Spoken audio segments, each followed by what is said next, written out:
So hello there, guys. We're back again with reading passage two. For this time, once again, we have some sort of a very new thing we have not done before, as far as I'm sure about it. So we have pretty much a diagram completion. We have a labeling diagram. That's what it's asking for, and therefore I've made some word from the questions and word from the passage and stuff like that. It's similar. So true false on the true false and not given questions. We really want to know that. And we really actually also want to know um the the order of the questions, like whether they come right after another or are they spread out through the passage. So that's what we have to know. All right, now first things first, the Falkirk wheel has linked the Forth and Clyde Canal with the Union Canal for the first time in the history. So the first thing is the Falkirk Canal, Falkirk wheel has linked Forth and Clyde with Union Canal for the first time in history. That's what they want to know. A Falkirk wheel in Scotland is the world's first and only rotating boat lift. Opened in 2002, it is central to the ambitious 84.5 million pound Millennium Link project to restore navigability across Scotland.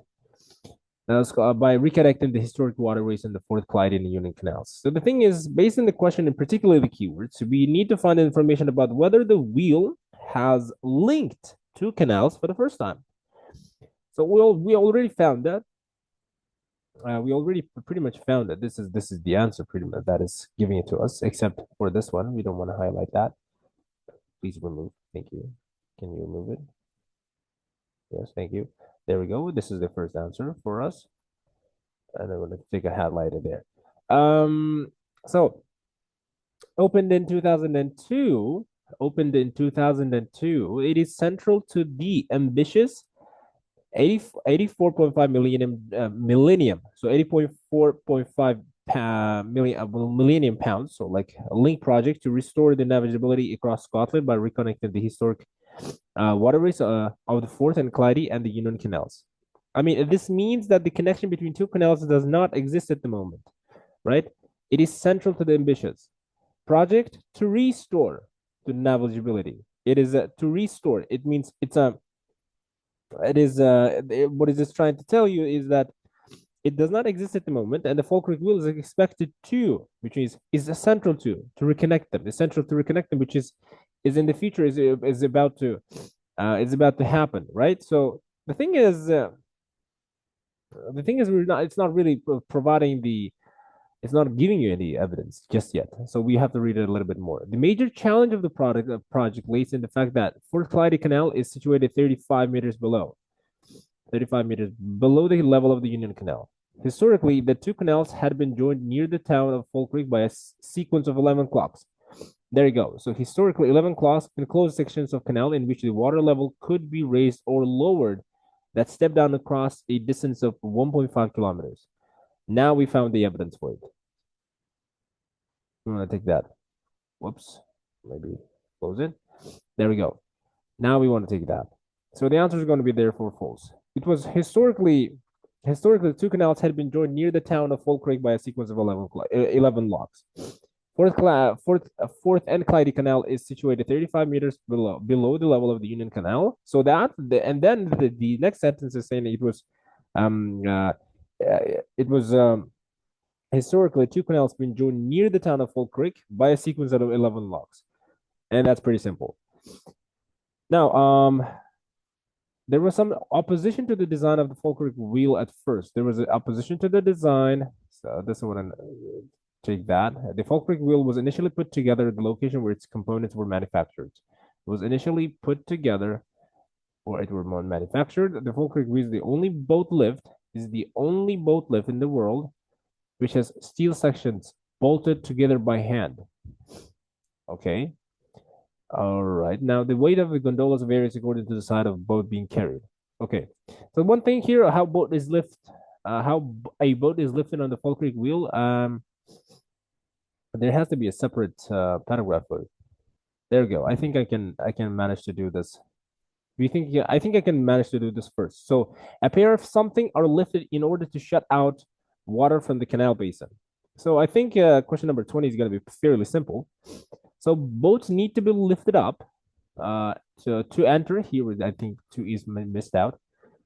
To enter the canal basin at the level of the Forth and Clyde Canal, and then enter the Lowell gondola of the level. Two hydraulic steel gates are raised. Are lifted in order to shut out water from the canal basin. Are raised so as to seal the gondola off, to seal the gondola off from the water. So words from the question is to seal the, whoops, how is it spelled? I can't. To seal the gondola, to seal the gondola off the wheel. To seal the gondola off the, no, gondola off from the water in the canal basin. Off the water. So off from the water. Off from the water in the canal basin. That's how is it saying. So, however, through the questions, we can say that it said shut out water from canal basin. Shut out water from the canal basin. I'm not sure if there's a different article there. Now, then, so the 20 is going to be gates. So the answer for this one, canal basin. There we go. I want to take that. Nope. We want to highlight it. So we're going to put question number 20 here. So two hydraulic gates on a raised. So the answer is going to be gate. Now 21. Hydraulic motors drive something, and then boat is raised. So hydraulic motors drive. The water between the gates is then pumped out. A hydraulic clamp which prevents the arms. So hydraulic motors drive the something. The what? A hydraulic clamp which prevents the arms from the wheel moving while the gondola is docked is removed, allowing the wheel to turn. Okay, so motors drive. So hydraulic motors drive what? They drive a clamp. So whoops, I'm sorry, this is not the one, but this one is 21. We missed the 20. We automatically went to 22. I'm sorry for that. The 21 is a something is taken out, enabling wheel to rotate. So therefore, a hydraulic clamp is removed. So this is what we want to take. Oops, I want to highlight it much more properly here. So it's taken out means removed, and then there is a rotate means turn. All right. So 21, a clamp, a hydraulic clamp. Since there's only one word, we want to take the clamp. Hydraulic is an adjective. We want to put the noun there. There we go. I'm sorry for the sound beforehand, guys. I feel a little bit sick, and I have some sort of flu. So I think I have to somehow navigate through the video. I think I'll miss that out. And now 22, hydraulic motors drive something. So in the central machine room, an area of 10. An area means a long, too much. An area of 10 hydraulic motors then begins to rotate this central axle, or I'm not sure how to pronounce that. Then begins to rotate the central axle.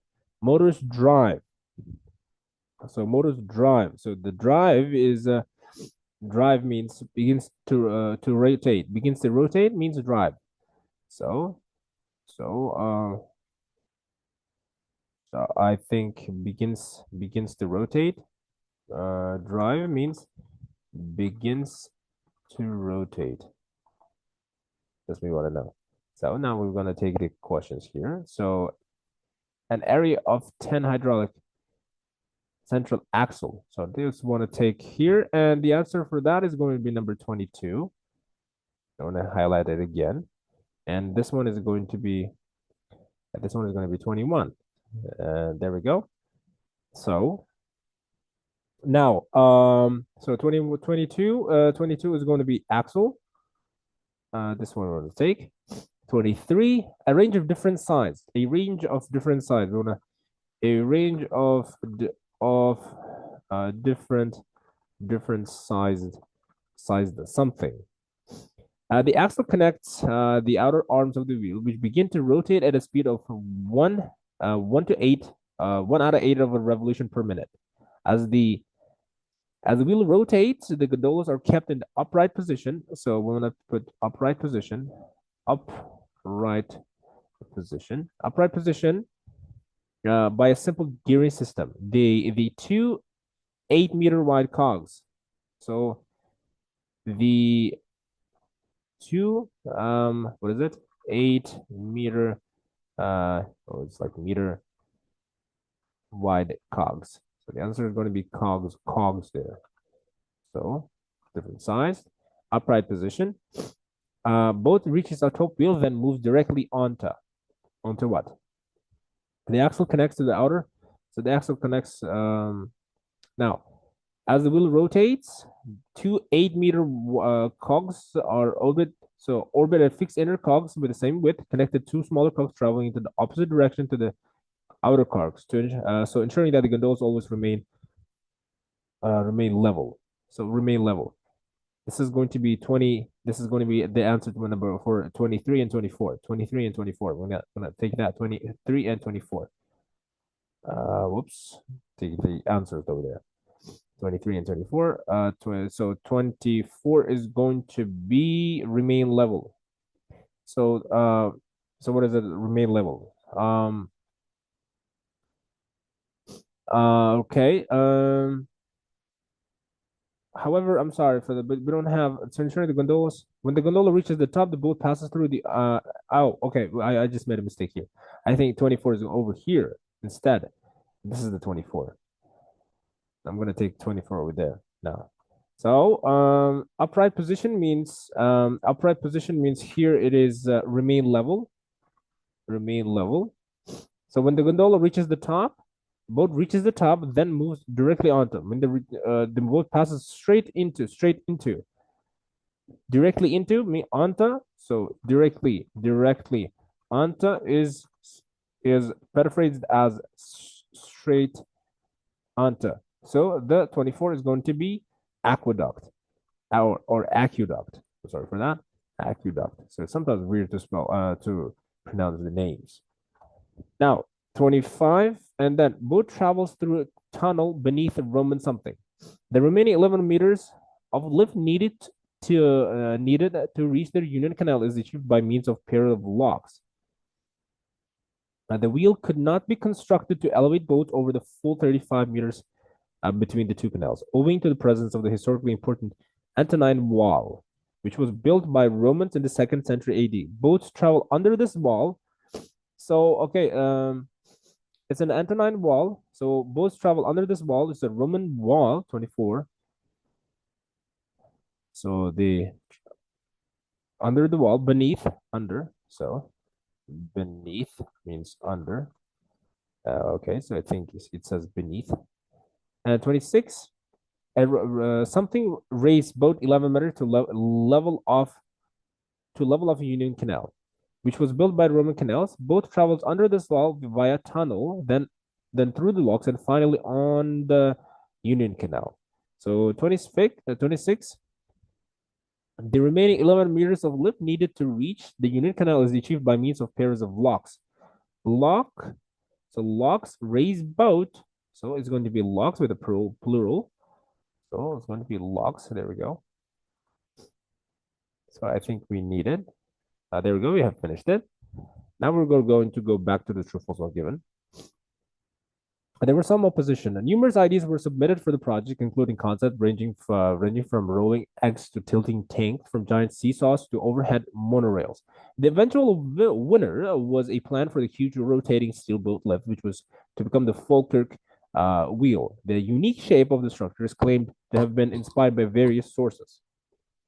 Now, okay, both man-made and natural, most notably a Celtic double-headed axe, but also the vast turning propeller of a ship, the ribcage of a whale, or the spine of a fish. The answer is going to be not given. There wasn't any opposition. There was neither an opposition, neither a design talking about it. So numerous ideas we did that. The various parts of the Falkirk wheel were all constructed and assembled. So there we go. We have constructed and assembled. So another thing we want to know. So number 16. So we have assembled, we have constructed, and various parts is another one. Various parts is a component. So I'm going to take that once again. And we're going to put together some okay, so the various parts of the Falkirk was constructed like one toy building set at the Butterley Engineering Steel was Derbyshire.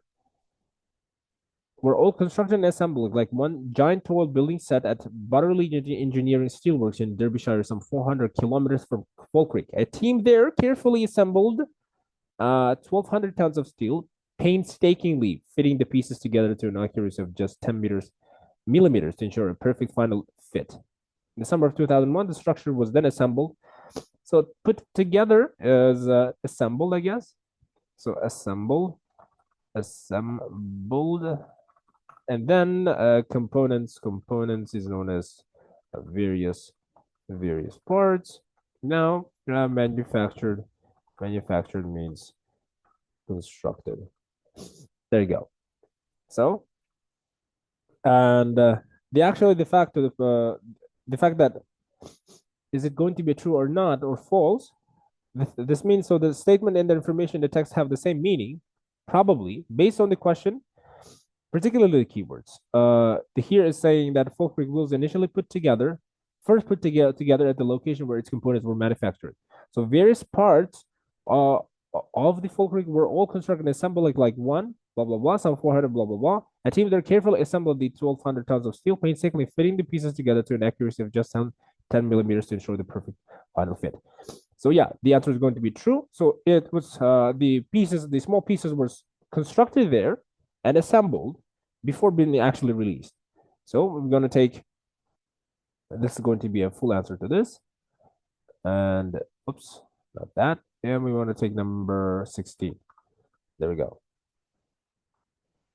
The Falkirk is the only boat lift. In the summer of 2001, the structure was then dismantled, means disjoint, it was removed, and transported on 35 lorries to Falkirk before all being bolted back together again on the ground and finally lifted onto the position in 5 large sections by crane.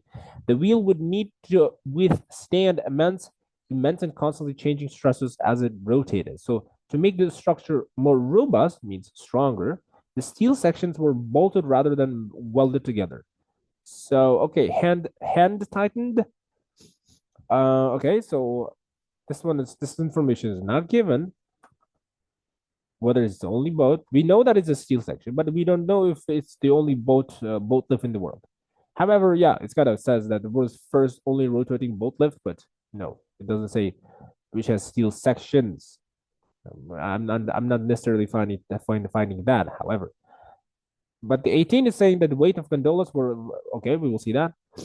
The wheel consists of two sets of opposing axe-shaped arms attached about 25 meters apart to a fixed central spike. Two diametrically opposed water-filled gondolas, each with a capacity of 360,000 liters, are fitted between the ends of the arms. These gondolas always weigh the same, whether they're not the. Okay, there we go. We find another answer for this. So this is going to be number 18. There we go. Varies according to the size of the boat being carried. The answer is false. It's always the same. Whoops. Take that. And it's going to be false. There we go. The construction of the Falkirk wheel site took into account the presence of nearby ancient monument. Took into account means they considered that there was an ancient monument. Now, what does it say? This because according to Archimedes' principle of displacement, floating objects displace their own weight in water. So when a boat enters a gondola, the amount of water leaving the gondola weighs exactly the same as the boat. This is another. They're emphasizing this one. This keeps the wheel balanced, and so despite its numerous mass, it rotates through 180 degrees Celsius in 5 I'm sorry, what's Celsius? It's not Celsius, it's only degrees. Sorry for that again. In 5.5 minutes while using very little power. It takes just 1.5 kilowatt hours. Um, Now, took into account, I think we're going to read this part as well. However, I kind of remember this part. It says that the wheel could not be constructed to elevate boats over the full 35-meter difference between two canals, owing to the presence. Owing to the presence means taken owing to the presence. So, owing to the presence. Whoops, presence. Owing to the presence means okay, so no, it's took into account. Here is going to be took into took into what? Took into account the presence of. Took into took into account the presence of. So here it says owing to the presence of. Owing to the presence of. So the answer is going to be true. Historically, so the historically important Antonine Wall. So like nearby ancient monument. So monument is Antonine Wall, and historically means ancient. So I'm gonna take ancient means historically. That's what does it say for us. There we go. So the answer is going to be true. There we go, guys. We finished passage two as well. Now, it is fairly simple, and once again, I highly recommend for you to when you're doing a reading passage, make sure you are putting numbers. Make sure you're putting numbers right next when you highlight. If you're doing it a CDI, which means computer-based styles exam, you have the advantages just highlighting and just making notes while you're completing these questions, of course. Um, when you're highlighting, make sure you leave a question next to it so that when you have an extra time that you could spare for you to reconfirm your answers, you can come back and then just see whether or not you made a correct choice or decision or not. And then yeah, also as for the practice, I think it is very good for you to put some tables, so words from the questions, words from the passage, just make some tables. It's not necessary. However, I also forgot, if you're doing the paper based, it doesn't really matter. You can also when you're drawing, when you're underlining with your pencil, make sure you're leaving a some sort of a number. You just put a number, for example, a 2, and then you make a circle so that you can come back to once again reconfirm or to verify your answer. And as for the practice, I repeat once again, as for the practice, make sure you're making some sort of these kinds of tables. If you're in the computer on the computer, you can obviously insert table and then keep on writing it. Of course, if you don't have if you're not doing it through the computer, and if you're paper based, you can totally just write something. You can just say shut out water from the canal basin. So you can say canal basin, and just put some these kinds of hyphens in to say to seal the gondola and blah blah blah. This is, you can just pretty much do it on your notes. It doesn't really matter. However, I also finally I recommend for you to learn these vocabularies that are available here. Dismantled, welded. Welded means, of course, if you know this, welding means to kind of to fry two metals so that they join together, and it'll be impossible for it to break. I mean, of course, if you don't, you know, forcefully try it. So yeah, thank you very much once again, guys. I think this is pretty much it for today, and we'll be back with another video in the next episode for the passage three. I'm not really sure about the passage three just yet, and however, yeah, if you have any questions, make sure you can leave your questions in the comment section below. And bye bye for now. So I guess yeah, thank you very much.